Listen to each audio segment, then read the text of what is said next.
Hello there and welcome. So what I'm currently doing is I'm trying to improve and test out my Yidris the Maelstrom Wielder Storm deck. So this is not a deck tech about Yidris the Maelstrom Wielder, rather it's a game guide about how to build and how to practice your Storm deck.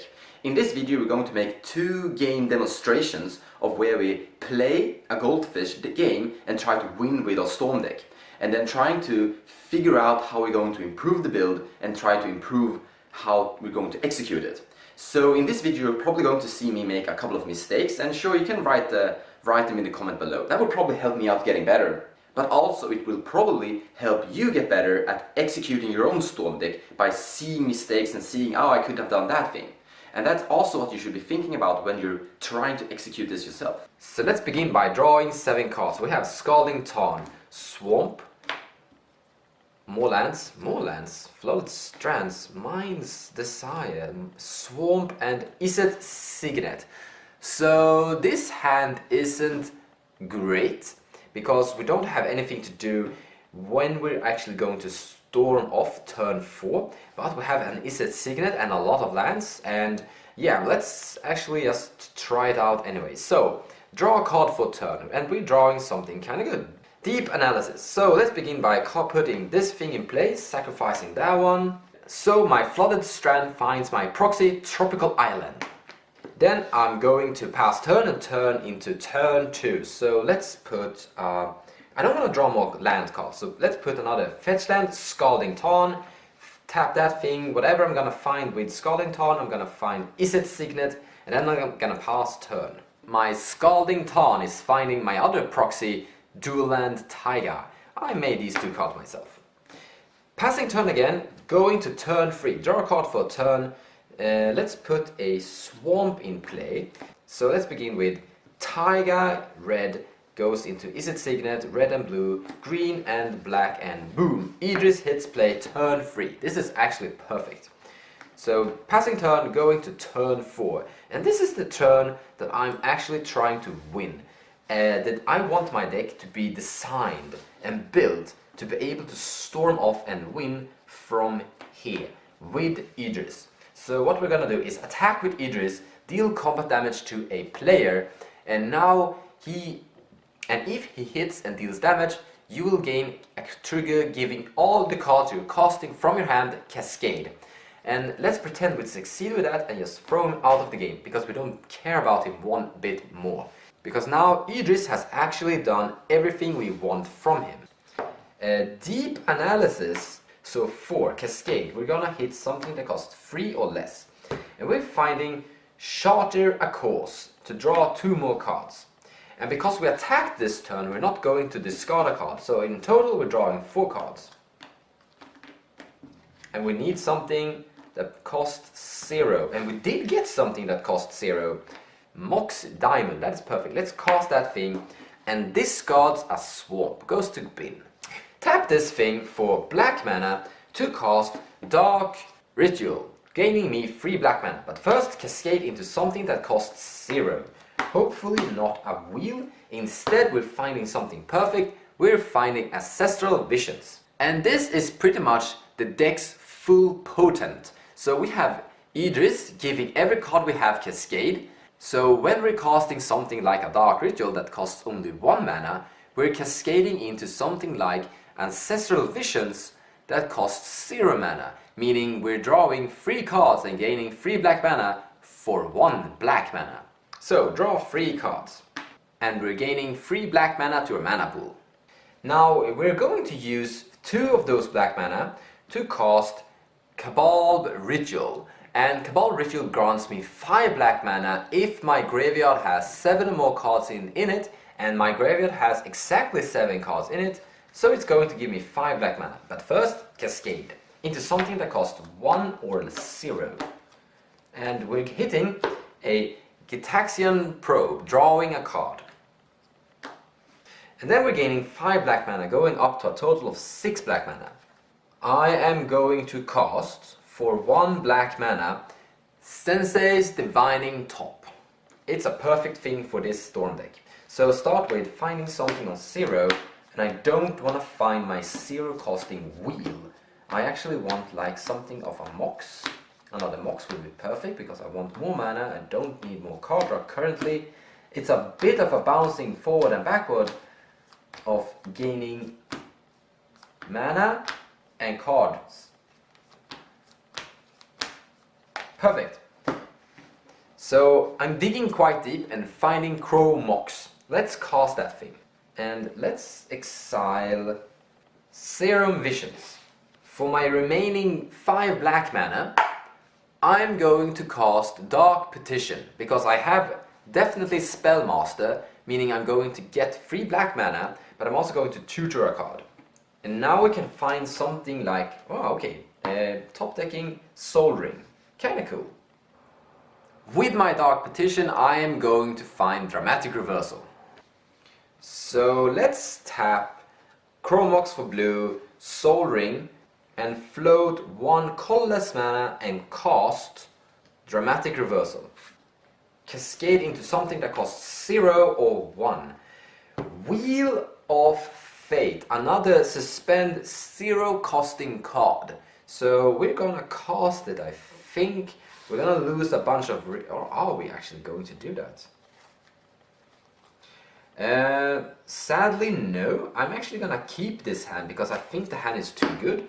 So we're gonna put this card into the bottom of our deck, and then Dramatic Reversal resolves. For 6 mana total, I'm going to cast Mind's Desire, a storm spell.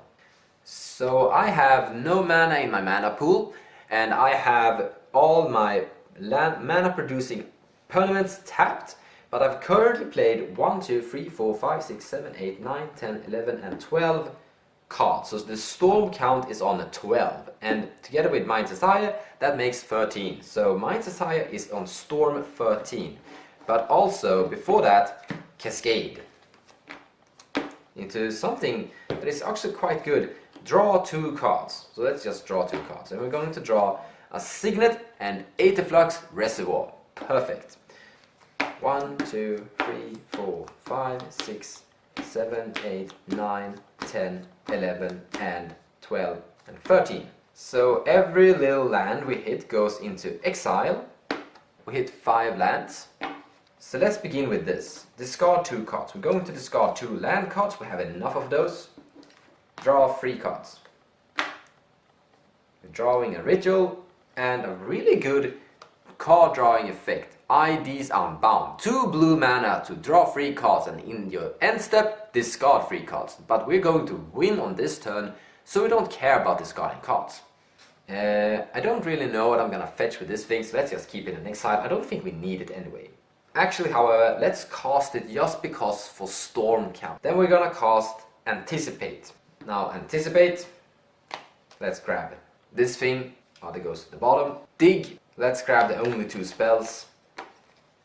The 5 others I just land, put them on the bottom. So now we have a Brainstorm and a Windfall. Let's put an extra land into play for turn. That land can be Watery Grave, pay 2 life to put it into play untapped. This is actually the first land card we play, and we have an additional, so that also put Steam Vent in play untapped. We're gonna need to cast for 1, 2, 3, 4, 5. We have 1 mana left in our mana pool, and let's cast Aetherflux Reservoir. Cascade into something that costs 3, 2 or 1 or 0. We find a Rakdos Charm. Perfect. Adding that to the mana production power. Casting Brainstorm. There's a Cascade trigger and there's a Aetherflux Reservoir trigger, and we're gonna do a little bit of a trick. We're going to keep priority over Cascade and over Aetherflux Reservoir, and we're going to cast a secondary spell that is an instant speed, Pyretic Ritual, giving us 3 red mana. Trigger once more on Aetherflux Reservoir. So now there are 2 triggers on Aetherflux Reservoir to gain life equal to the storm count, or actually equal to the number of spells that we've been playing. The Pyretic Ritual Cascade.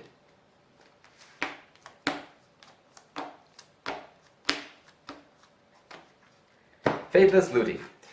However, in any case, I think I have the game from here, because now I should have enough life, and I should be able to keep on going, because this is going to give me more mana, and this is going to give me more card draw. I'm actually going to cast Paradoxal Outcome, returning every single permanent except Aetherflux Reservoir, but I'm going to be returning a lot of artifact that comes into play for less than what they produce. Like Mox Diamond, it comes into play for 0, produces 1. Crow Mox comes into play for 0, produces 1, and I have a lot of cards in my hand that I can imprint on it. It comes into play for 1, but produces 2, so it's also a ritual. And the same with Mana Vault, Mana Crypt, and etc, etc. So giving me a lot of card draw, but also a lot of Aetherflux Reservoir triggers, making it possible for me to kill up to at least 3 players by paying 50 life 3 times. Bam, bam, bam.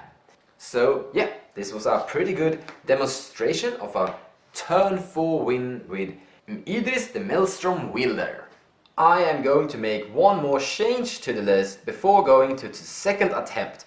I'm going to take out High Tide from the deck and add in Fellows Stone, increasing the opening hand power, increasing the chance of getting Yidris out turn 3, because I'm pretty sure I'm going to find an opponent that has at least one of these 4 colors in their land production capability.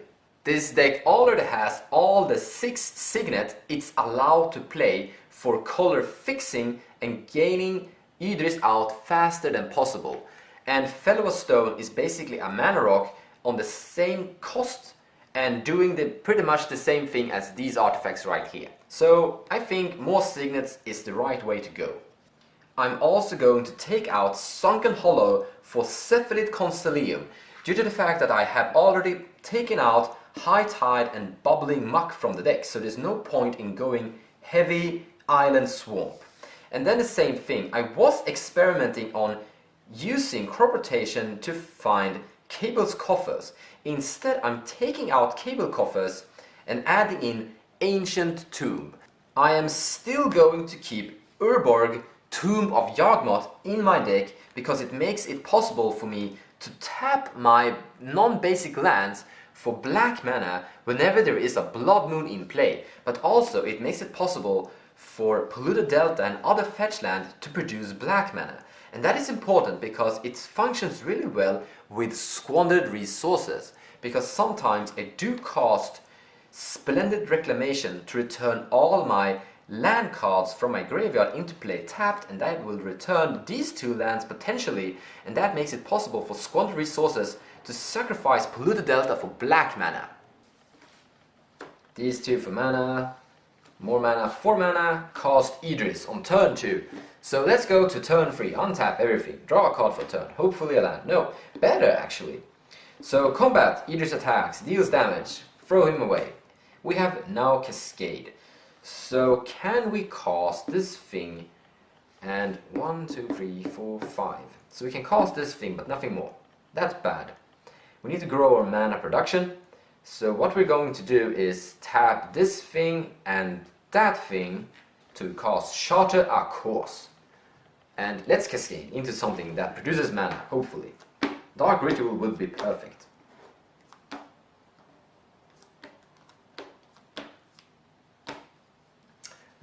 Detect and Probe. So we're going to draw 3 cards. So 1, 2 and 3. This is actually kind of good. So let's cast Crow Mox, removing Mystical Remor. Let's tap this thing to cast Brainstorm. So Brainstorm on stack. Let's cascade into 0. 0 will either draw cards or produce mana, or wheel. I am pretty fine with a wheel.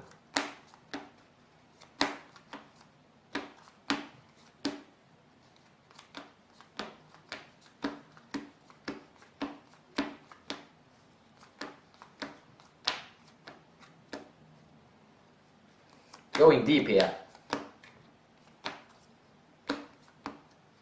And it's a wheel. So first off, we are going to cast Wheel of Fate, discarding all these cards. Then we're going to resolve the wheel, draw 7 cards. And that is 1, 2, 3. Ah, this is good. Wheel of Fate gave us Dark Ritual, a land, Mox Amber, a Signet, Mox Opal, a big return spell, which is perfect, and Burning Wish. Then we're going to cast Brainstorm. 1, 2, and 3. Crop Rotation, Hers, Recall, and a land. Let's put 2 land cards on top of our deck because we're going to cascade them away. And I don't think I want to sheet out anything because my hand does have really low count. Let's cast Dark Ritual. We don't have a wheel effect anymore inside our deck, so we don't have a problem. So we're not gonna find a wheel, we're gonna find a Lotus Petal, that is good. Then we're gaining 3 black mana. If I can cast this thing and then dig up and cast Paradox Engine, I am going to be fine. So let's try that. Let's use the 3 black mana and this thing to cast this thing, because I'm estimating that it costs only 4 mana. So, Cascade. Let's find something that produces a lot of mana. Perfect. I'm starting to love my deck more and more. Now I'm going to return Paradox Engine and Paradoxal Outcome. This is going to grant me so much mana. So tap these 2 artifacts for mana, cast this thing and cast this thing. That is 5 mana total. Now if I am hitting anything that will produce 1 mana, I will be able to cast Crop Rotation. So, Paradoxal Outcome. I don't want to hit Ancestral Recall now. That was really bad. So this is on the stack. It hasn't resolved yet. So that means I'm going to draw 3 cards. Something that costs 0. Ancestral Vision resolves, goes to bin. Paradox Engine resolves, hits the table. And I can't do anything more because I don't have anything that will be able to make it possible for me to cast Crop Rotation. I don't know if I should have been a little bit more on the safe. I should have brought back both Paradox Engine and Lotus Petal with this spell. That would have ensured it 100%. I was greedy choosing this thing. I realize that now because I'm stuck. If I do everything differently, if I change my mind, and let's see if I'm able to win from here, let's put Paradoxal Outcome back into the bin and Lotus Petal in our hand. Let's see if it helps us out. So let's cast Lotus Petal for 0 trigger. We're going to untap everything that isn't a land. Let's tap everything and cast Fellow of Stone, Cascade.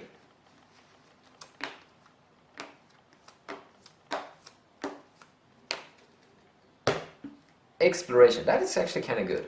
Let's put Volcanic Island in play.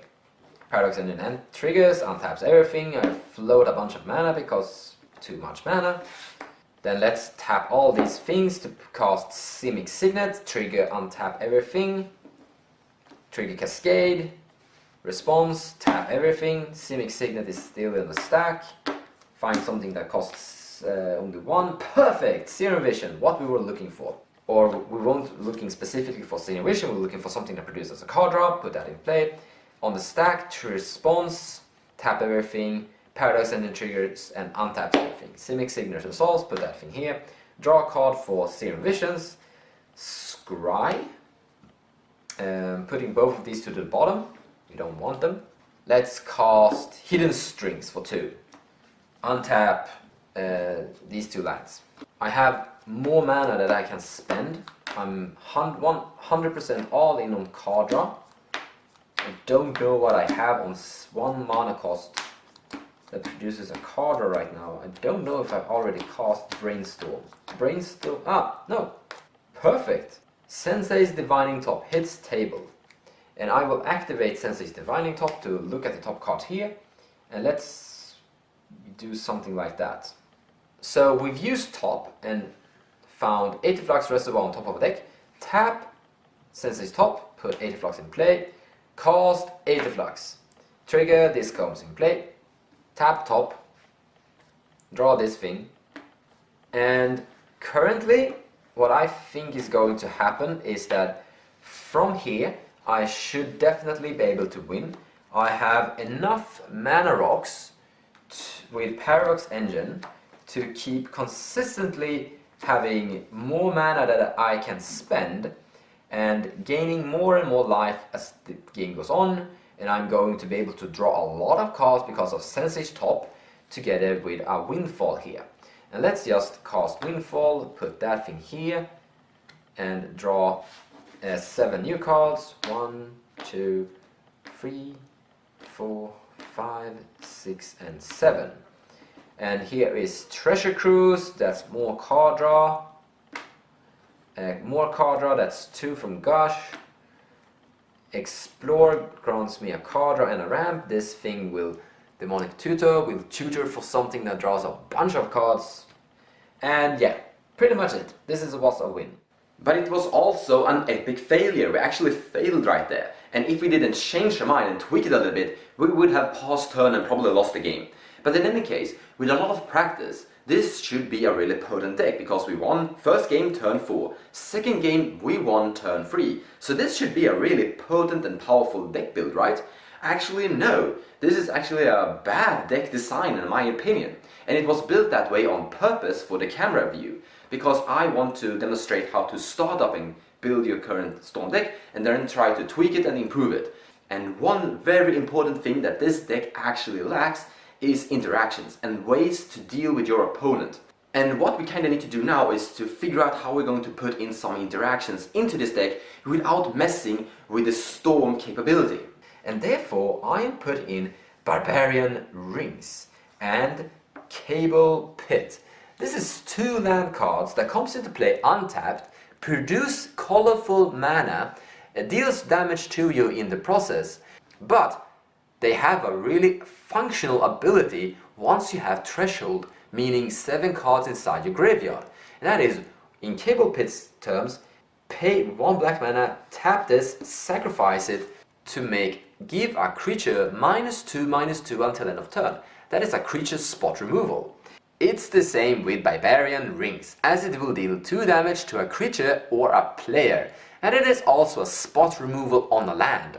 However, the 2 cards right here, they are land cards, and that means that once you're going through your deck with Cascade, you're not going to hit them. And that means that you're only going to hit Storm cards that you're interested in when you're doing the Storm run. But when you want some interactions, well, you still have something inside your deck. So I'm adding these 2 cards inside the deck to increase the interactions I have.